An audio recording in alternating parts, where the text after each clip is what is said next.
People now, they're like, yo, what can't you do? I'm like, I'm gonna just do whatever. I'm gonna wake up one day, I'm gonna just do whatever. Because once you get past that first hurdle, like, okay, now I'm kind of creating a checklist. Like, what do I want to do next? What do I want to tackle next? So it's a good feeling. Let's just take it back. You grew up in Elizabeth, New Jersey. Yes. How did New Jersey mold and shape Karen? Oh man, growing up in Elizabeth definitely taught me to have thick skin, and realizing how I word things, because they labeled me, and how I also label things, because being a resident there and going through elementary and high school, I was labeled weird, different, when actually I was unique. So it was very interesting few years, but at the end of the day, it helped mold me, shape me, and yeah, I wish I could say nicer things, but that's pretty much it. It's just, it taught me to have thicker skin. When you say thick skin, is that due to race? Is that due to gender? Is that? I mean, you got to think about it. My name is Karen Civil. I am a Haitian American person who grew up in a predominantly black neighborhood. So black people didn't identify with me because they didn't feel like I was one of them. And then Haitian people didn't identify with me because my name was Karen Civil. And at the time, they grouped all people who were from islands or whatever. Wherever you were from, that's the class you sat in all day. So I wasn't in ESL. You know, me and my brother were very advanced. We were in regular classes, going to gifted and talented, so we didn't have those quote unquote issues. So we didn't fit in anywhere. So it was a situation where I stopped going, why don't people like me? Why don't people accept me? I had to accept myself, had to understand, like, Karen, you're always gonna be different. You know, you can either accept it, you can embrace it, or you can walk through life with this woe is me, trying to fit in and conform into this place that's not for you.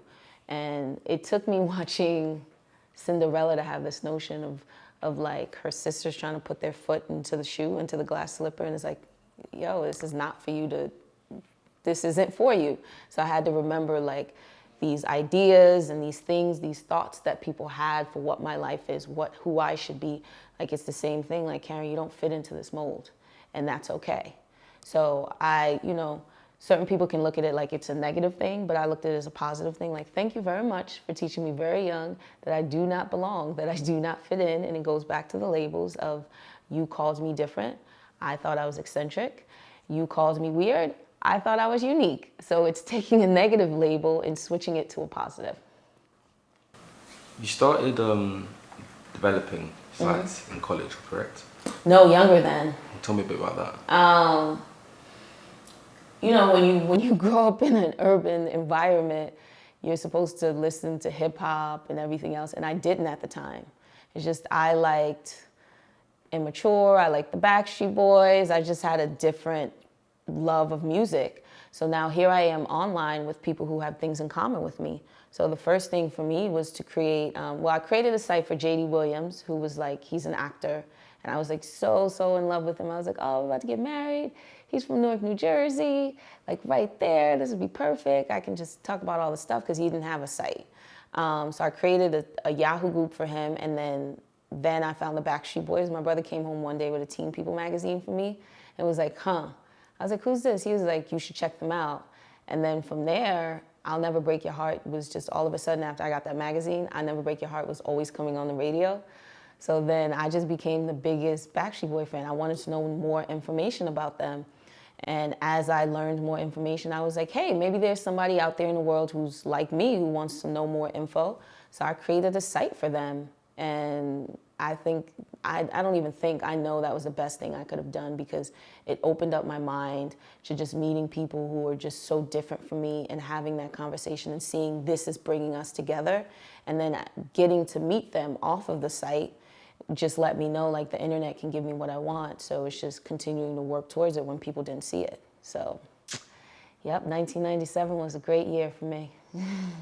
Most people in those situations, which you can now look back and say, okay, I relabeled myself, but most people in those situations where they're misunderstood or they're finding their path, they don't really know how to get through it.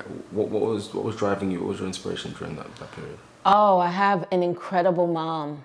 You know, I'm not gonna pretend that I super got it very early on. I went through the phases of trying to fit in at times, and she always reminded me, like, why are you, like, sometimes I'd be like, hey, Mom, can you get me these sneakers or can you get me these Jordans? She'd be like, why do you want it? It's not, I'm not gonna buy it for you. She'd be like, why do you want it?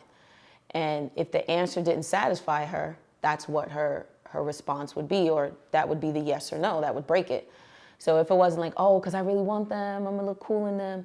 If I said because everybody else has them and it's gonna make me cool, she'd say no. So, and I wasn't a good liar. So she would know off the bat, like, you're lying.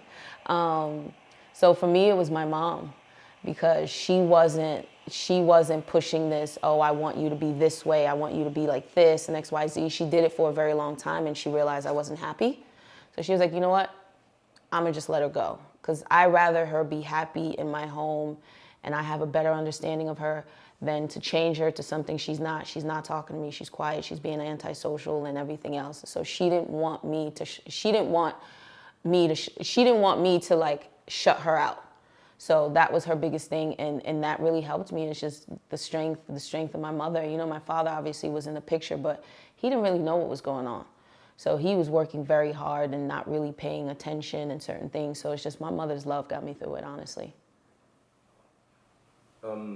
New Jersey isn't exactly New York. It's still its own. But you found yourself kind of transitioning to getting involved in what's happening in New York. From what I understand, Hot 97. Yeah. As an intern. Tell me a bit about that transition from like going from New Jersey to New York. New York is a different type of beast. In New Jersey, I wasn't doing anything entertainment related. I wasn't going out. I wasn't going to the clubs. I wasn't hanging out. I just lived in Elizabeth, New Jersey. That was it. But New York is where I worked, where I thrived, where ideas came, and I just felt like I belonged. Even though it was a 21-minute ride on the New Jersey Transit, it was just a whole different mind state when you got to New York. And that's really what mattered to me, and that's what drove me and pushed me. And just even my first time by myself riding the train was going to apply for that internship with Angie Martinez. How was that internship? It was an incredible experience to even try out for it, because it went from like 100 to 30 to 10, down to 5, down to the top 3. I didn't make it, but then I got to intern for Flex, so that was really cool. But it was definitely interesting. She got me to you know, think outside of myself, to see bigger and to want more. And I already thought like I was at this place like, no, I'm doing good. And she was like, well, cool, you're doing good. I want you to do great. And even though she didn't pick me, I remember a couple months later, she saw me in the hallway and she was like, you know what? I should have picked you. And I was like, what? It was just so exciting. She also mentions me in her book. No big deal though. But, you know, that was exciting within itself, and just to have a relationship with her now and things like that. So, yeah, it was definitely a learning experience. And it was one of my first to really catapult me and get me into the door. But I wouldn't have changed it for nothing, because I was sitting at home listening to the radio like I normally do. And she was like, oh, enter this contest.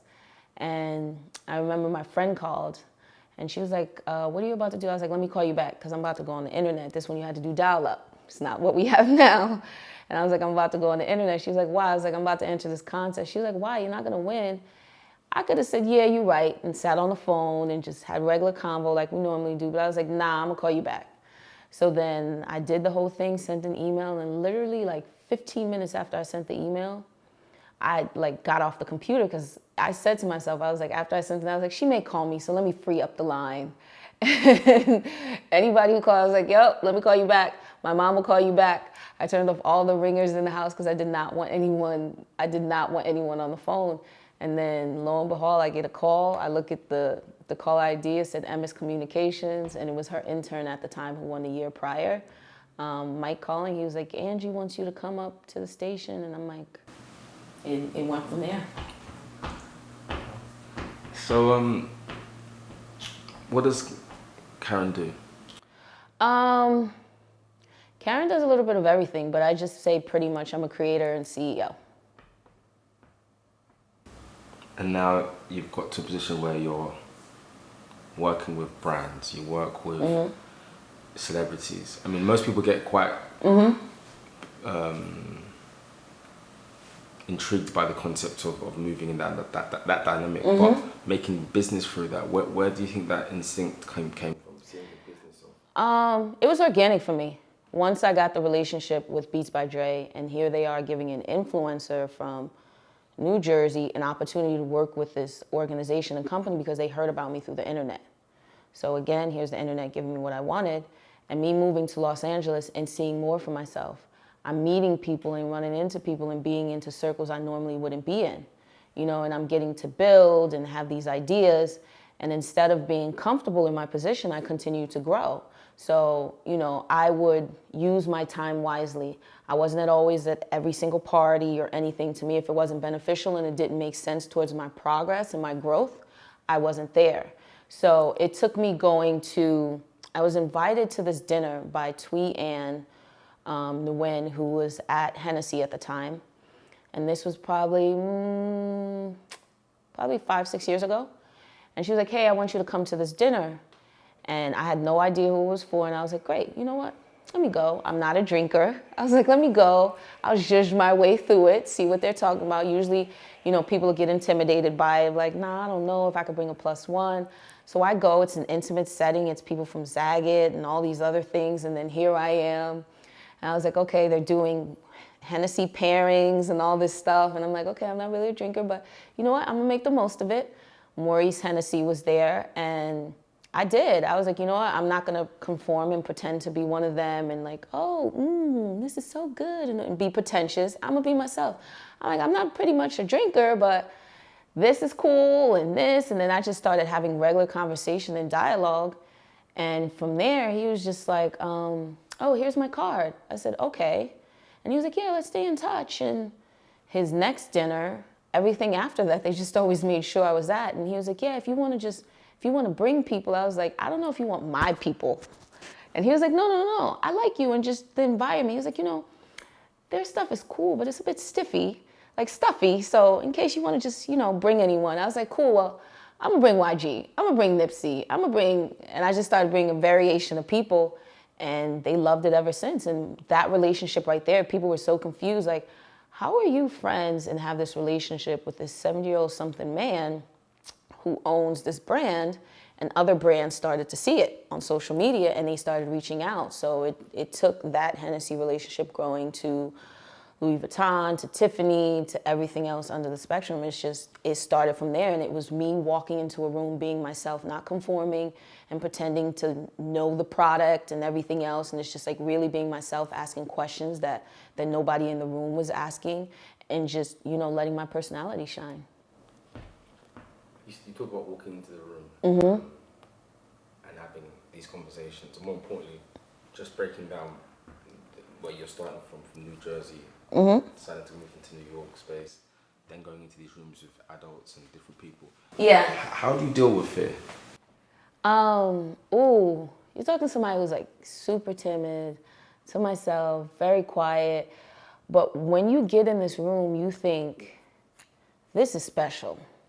This is, I always use like a basketball analogy, but like this is fourth quarter. Like you have to make this moment count. So all of that goes away. And I'm like, Karen, you've prayed for this. You've worked for this. You deserve this. And these are the things that I say to myself to get myself comfortable. Like, no, I'm supposed to be here. Like, I deserve a seat at this table, and I'm going to enjoy every moment of it. Along the road, and this is without going into the full road, there are lots of mishaps. Things don't always work out. Setbacks. How do you deal with setbacks? Dealing with setbacks is interesting because you kind of determine what a setback is to you. You know, I go through life where it's just, I call them like hiccups now. It's something that happens, and I continue to move forward. How you handle a situation is really up to you, and it's your choice. And now I'm at a place. Before I used to mope, I used to cry, I would give up at a point, but now I'm not doing that. You know, it's just, I'm so comfortable with understanding A hiccup is a learning lesson. What I can take from a situation, the career path that I'm in, I know I'm gonna have to take a lot of bullets for certain things. So it's just, I'm not letting it fuck up the armor. I'm not letting it stop me from where I need to go. And it's just a part of the process. So, you know, now I just continue to look at the glass half full for everything that I do. What do you think people misunderstand about Karen? Definitely people are, the misconception with me is, where do my blessings come from? I don't work for it. I've did this, I've done that. Like, people will believe in negative before they believe in positive about you. And another thing is, people are excited for my career, but they're not excited that I have this career. And it's a very unfortunate thing, but I can't let naysayers dictate my energy, my space, where I'm at. And it's just, I'm just in such an unbothered state. Like, I don't care at this point, because none of this fuels me. None of it keeps me going. I'm not one of the ones like, oh, haters keep me going. No, y'all don't move nothing over here. You know, I always love positivity, whatever the case may be. It's just, but I'm not letting, you know, with the internet being so rampant now, it is something that helped build my career. But at the same time, I'm not letting it fuel me in any way, because whatever fuels you can starve you. So I'm not, I give it no light. But that's just the biggest misconception, is I haven't worked for this. They don't get it. What exactly does she do? Because they've conformed their minds to sticking to a title when it comes to especially black women. She's not in the beauty industry. Like, one of my best friends owns a multi-million-dollar hair company. In their minds, people still call her a hairstylist. And it's frustrating, because I know she makes close to $5 million a month. But people still refer to her as a hairstylist. I'm like, she has an overall brand. She's just, but they'll see these titles for other people and not for her. Same thing with my other friend she has a styling company. People will just call her a stylist. She has stores and she does these things. And they'd be like, oh yeah, do you think she can get X? I was like, no, she runs a full company. And one day, her company is styling 10 different people all across the world. But to them, they're just thinking, oh, can she get me something for IG? I'm like, no, she can't. So it's not just a problem that I face. I just feel like, because we don't have the standard traditional roles people are used to, the girlfriend, the wife, which is nothing wrong with, the assistant or the whatever, they just don't see it for you. And at this point, it's just like, I say this in the most respectable manner, I don't give a fuck. I don't care what people title me as, label me as. I know I've worked for my career. I know I've built brands. I'm like the Olivia Pope to this shit. So it's just like, that continues to keep me going and fuels me, not what little gnats are saying around me and buzzing behind me saying. How is it being a female, a black female in the corporate slash? It's kind of, it's interesting. At first it was just like, oh, woe is me. I literally had someone tell me, if you were a guy, you'd be so more far along in your career. And I was like, that's interesting you would say that. They were being honest though. But at the same time, I'm like, whatever blessings are coming my way, God put me in this body and gave me the skin and everything for a reason. So I'm not gonna let society tell me that who I am, my identity, is not a blessing. So I take it for that, and it's continuing again, looking at the glass half full. There are times where I feel like my male counterparts will say something I just said, or they'll say the same thing and it's taken in. And when it comes to me, it's taken with like, oh, caution, and they don't want to move as fast and things like that. And I have to understand it is a boys' club, but I don't give a fuck. I don't want to be part of your club. I'm building my civil regime over here. So you're gonna, whether you like it or not, I tell people, I'm like, cool, it's fine. You don't want to listen to me. Eventually you will. They always come back. So you either take the advice I'm giving you because it's coming from a place of, I know my shit. I know what I'm talking about. I'm not just making up fluff. Like, I live this. I know marketing. I understand branding. Where you can take in what I'm saying. You don't want to listen? Fine, no problem. I'll see you in a couple of months because I'm going to give you the same advice. You should have listened before. I'm not one to like, oh, I told you so and everything else. But they always come back. You have so many titles: author, philanthropist, entrepreneur. Creator. I just say creator, yeah. Can you tell me a bit more about some of the businesses you're involved in? So there is my Live Civil brand, which is all things empowering, and now it's moving into the education philanthropy space. So when I say from an education space, I always get so many questions on how to build a business. So I have so many different, I have the Live Civil University, which is all about educating people in many facets of different things. So if they want to learn about, who may not have the money, the startup money for whatever they're doing. So it's like you can learn about how to get your music on iTunes, to e-commerce, to building your social media engagement, and so many different workbooks for different things to help you in that space. There's the philanthropy space, which is just the Live Civil stuff in general. So we have the school in Haiti, we have a computer lab. June 22nd is Live Civil Day in Elizabeth, which is just all about empowering kids, because that's the last day of school. So it's just about empowering them to go out, work out, just be in a space of, again, Elizabeth is very segregated. So it's making all the communities come together as one, and it's just the power of play. And then we have Live Civil Day at the Barclays, which is usually in December. And that's just about just giving back to a community who's given me so much.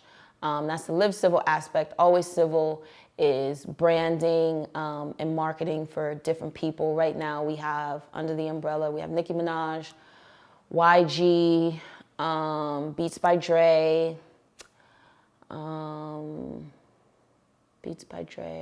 YG Russ, and that's pretty much it for right now for that space. And then what else is there? I have True Women, which I'm excited about. It's a vegan-based protein bar. It's #1 on Amazon right now. You guys should check that out, TRU. And being vegan for 2.5 years, it was just important to me to create something, because when it wasn't easy to find food or something that I liked, that I identified with, that if I choose to be vegan or if I don't, if I just want to eat healthy, that people can eat. And people so far are loving it, so that's doing well. What else is there? I said Always Civil, True. I have Love Out Loud, which is LOL with YG. It's a kid clothing company that we're set to launch in a couple of weeks. So it's just thinking of all the hypebeast things or nice things adults wear. We want to do stuff for kids, so it's just clever little sayings like, my mom's type wifey, my dad got a bag, little clever sayings that are just cool. And let's see. I have my show on Complex, Good Looking Out. We're on season 2. And that's all about, it's like Shark Tank for millennials. And it's about helping the next entrepreneur with their business endeavors. So it's a lot. Yeah, it's a lot. How do you juggle it? I do. I do. I make it work, and there are times where it works in my favor and it doesn't, but I just make it work. But thank God I have incredible teams in different areas, and we make it work. The funny thing is, like, when we're pursuing, when we get everything off the ground, Mm-hmm. we're working for that day when it starts to work. Mm-hmm. How does it feel when it starts working? It's like coming up for air. It's like, oh my gosh, okay. When the checks start coming in and certain things are like you're moving and you're seeing the rewards from just the labor, it's a beautiful feeling. And I think that's what got me at this mind state of just like trusting the process, trusting myself, trusting my God, trusting my thoughts. So it's definitely a wonderful feeling, because all that second guessing and all that, like, all those preconceived notions you have of thinking you're gonna fail or it's not gonna work, all of that gets wiped away. And it's just, you're so at ease and you feel so good. It's just, it opened me up to like, damn, what's next? And that's why people now, they're like, yo, what can't you do? I'm like, I'm gonna just do whatever. I'm gonna wake up one day, I'm gonna just do whatever. Because once you get past that first hurdle of, oh, this works, I actually succeeded. It's like, okay, now I'm kind of creating a checklist. Like, what do I want to do next? What do I want to tackle next? So it's a good feeling. It's funny because most of the time people work at their goal and their dream with the concept of seeing a finish line. Do you see a finish line? No, I mean, I like to work. I like to be creative. And as I'm continuing to grow, there are new things that I wanted to do. 3 years ago, maybe even 4 or 5 years ago, I never thought about putting out a book. Never thought I'd be working with Hillary Clinton. Never thought I'd be working with Louis Vuitton. So it's all these things that if I were to put a deadline or just an end on my race, that'd be it for me. So it's just like, I'm happy continuing. That's why I call myself a creator. I'm happy creating. And I'll continue to do that till I'm like, you know what? I'm satisfied. I'm cool. I don't need to run this 15K. Maybe I could do a 5K right now. But it's me continuing to create. That's my deadline or my finish line of what makes me happy. Now you're at this place, and I think people get to a place where, you know, they start to get a lot of attention.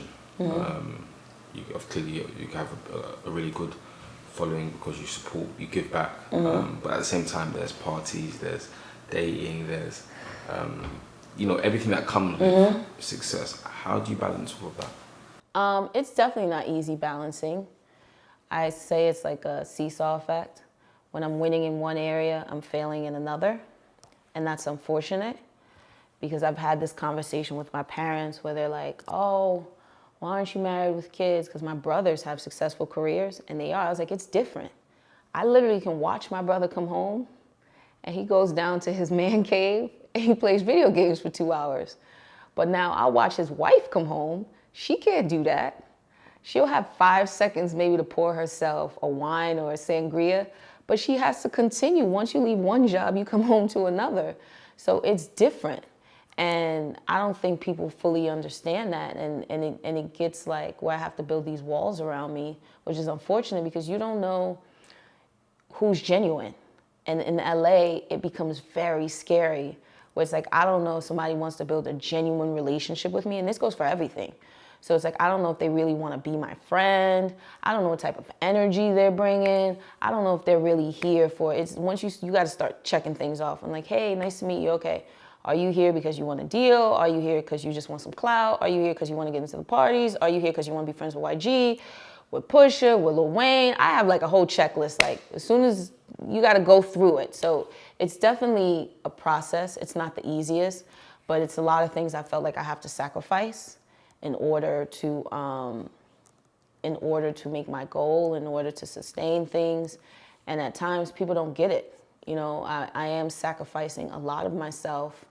And people become very selfish because they're like, why are you not coming to this? I'm like, well, you know, the house you like or the car or the things you want and XYZ, that's me sacrificing this to get to this.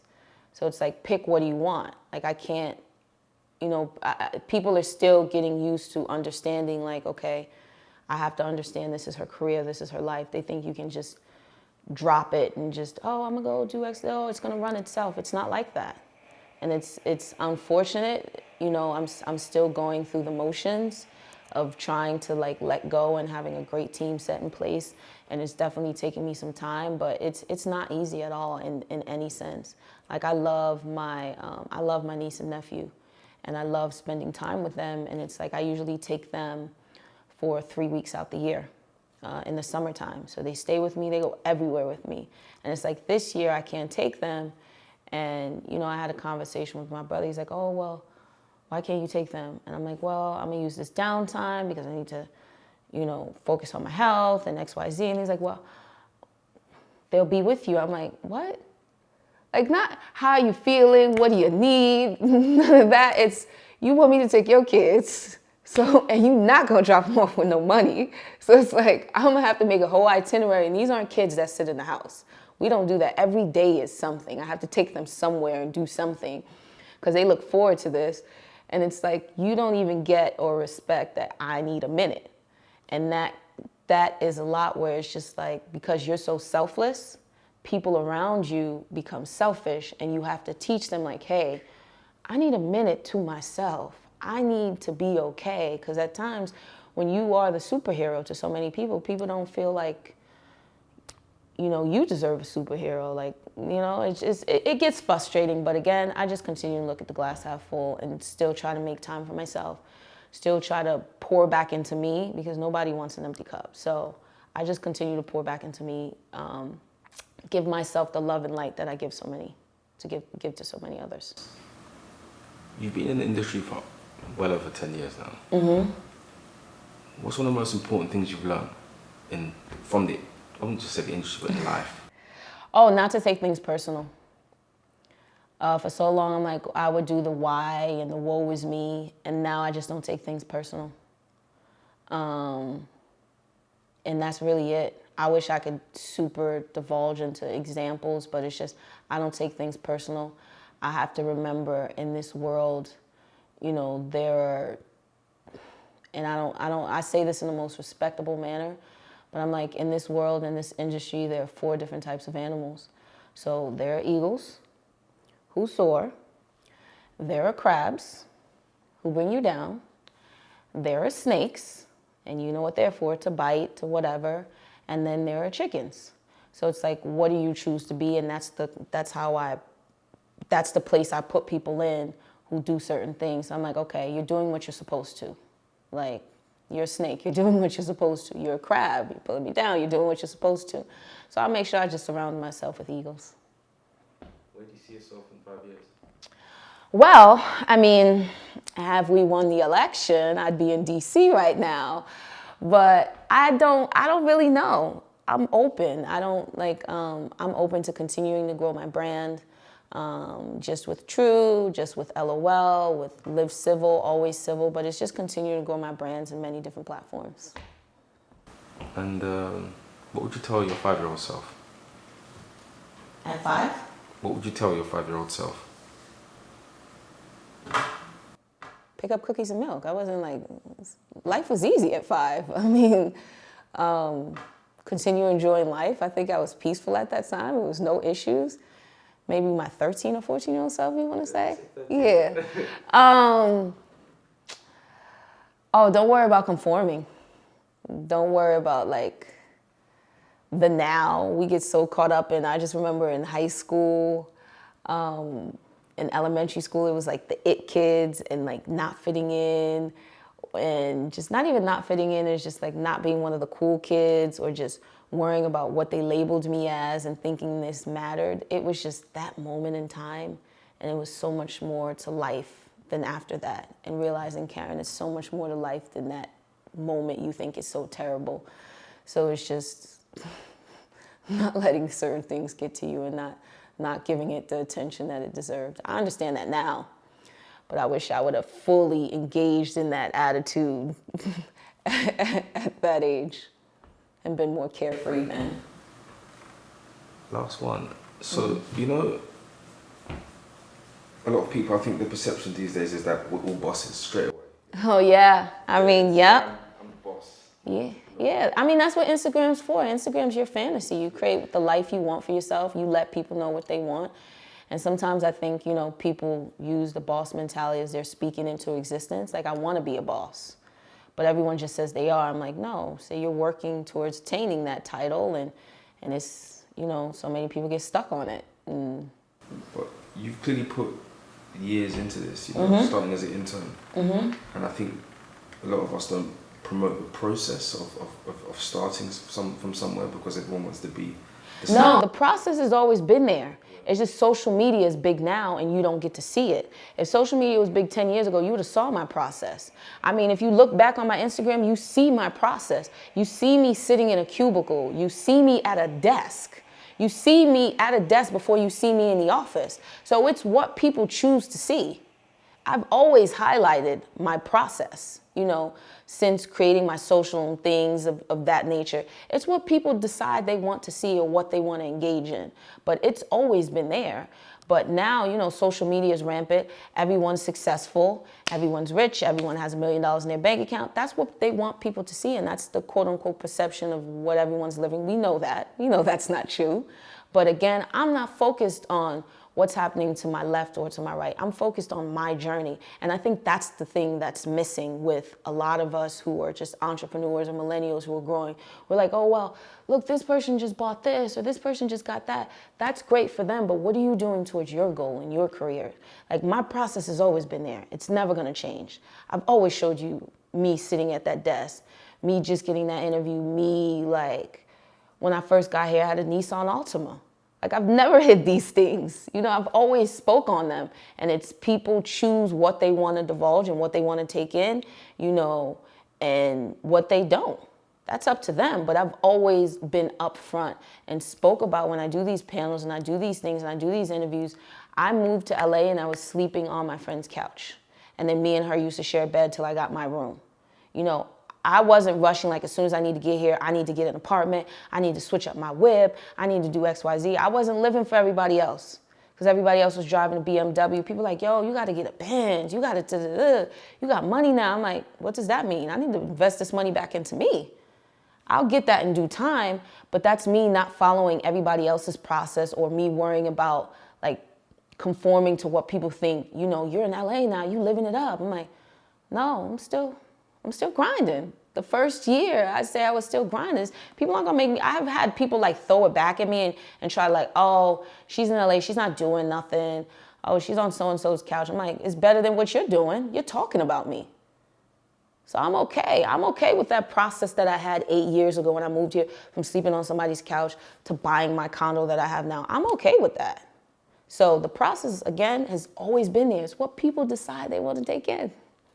Hi, this is Karen Civil, CEO, philanthropist, author, creator, of course, and I am MYCOMEUP.